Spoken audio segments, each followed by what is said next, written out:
The number one thing you need to win like Ayanokoji is focus. It's not intelligence, money, or even stoicism. It's simply the ability to do one thing at a time and do that one thing properly. But what exactly is focus, and how can we define it clearly?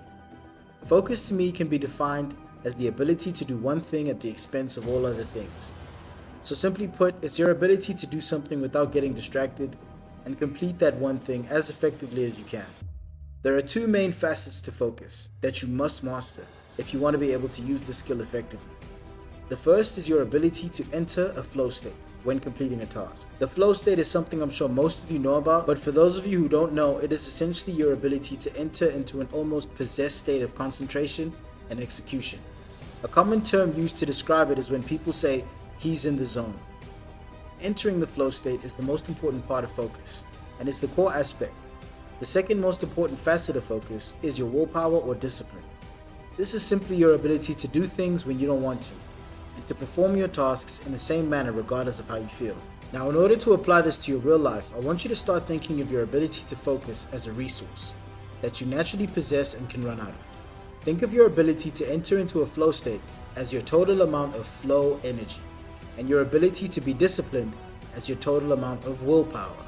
Just like time and energy, focus is a finite resource. You only have so much willpower and flow energy allocated to you each day.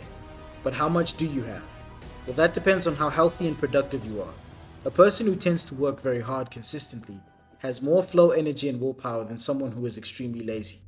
So, someone like Elon Musk will tend to have more flow energy than the guy who flips burgers at a fast food restaurant, simply because the tasks that he is required to complete on a daily basis need more flow energy. On average, I would say that most people have between 1.5 to 4 hours worth of flow energy per day.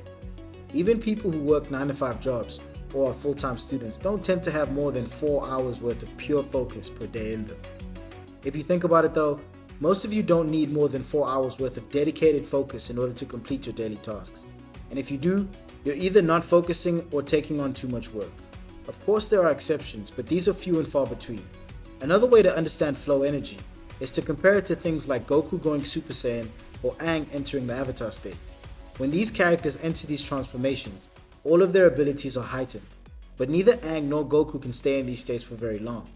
And when they come out of these states, they are usually pretty tired. Think of your flow energy in the same way.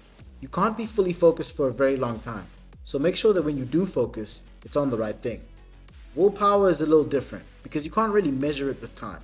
It's more like a muscle that is needed on the days where you're just not feeling it. To measure how much willpower you have, you can do things such as attempt to exercise for 30 days straight, or practice an instrument every day for a week. If you can consistently do something for a prolonged period of time, you have a lot of willpower. And if you can't, well, then you don't.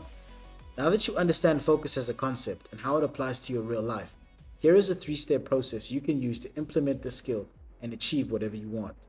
Step 1. Decide on the focus task. Most people fail at accomplishing their goals from the moment that they set them, not because they can't achieve them or because they are too ambitious, but because they try and accomplish too many different things at one time.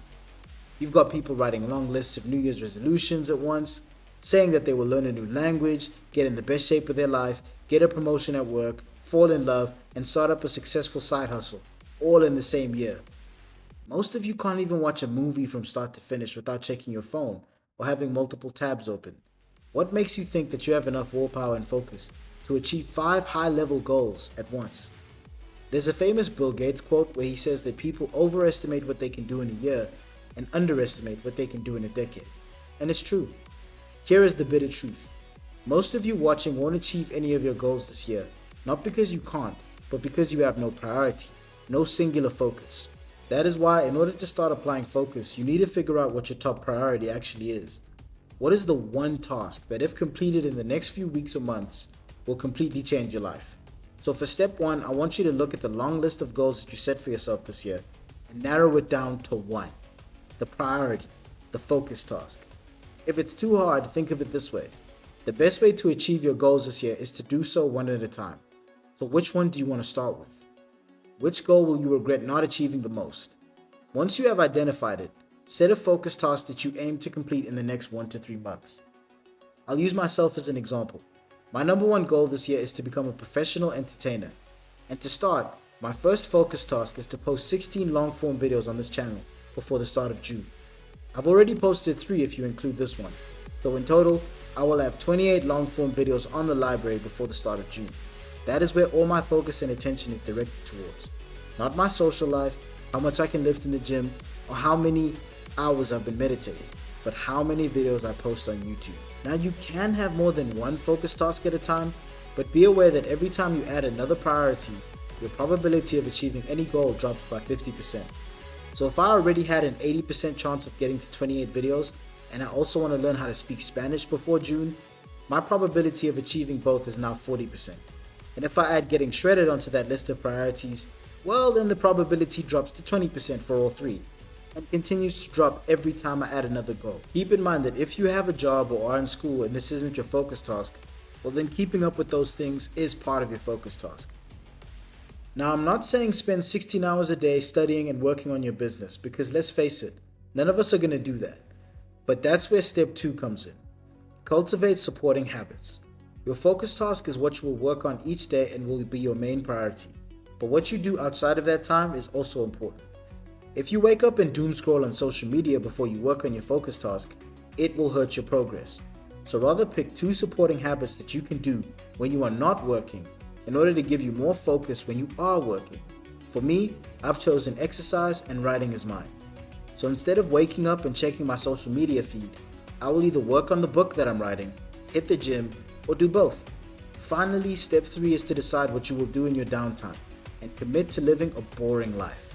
So the day is over, you've exercised, written some stuff, and worked on your schoolwork and focus task.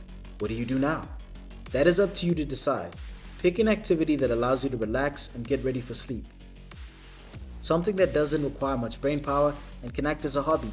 For me, I picked watching movies and anime. So for me, any given day looks like this. 1. Wake up. 2. Write. 3. Exercise. 4. Work on videos. 5. Watch a movie or some anime. And 6. Sleep. When you take out sleeping and waking up, you'll realize that I only did 4 things in the day. And that's the point. You should aim to live what some would consider a boring life. You perform the same actions in the same way every day, and each day you try to get better and improve. When you live a life of simplicity and focus, your flow energy skyrockets, and you can make exponential progress in a short period of time. The last thing you should do is eliminate anything that kills your flow energy. Flow energy killers are usually entertaining things or bad people. Things like checking certain apps, looking at people's stories, and even keeping toxic people in your life can drastically slow you down as they suck away your focus. So eliminate, or at the very least decrease, these focus killers within your life. If you want to watch more videos like this one, here is a playlist I made that will show you just how powerful you are.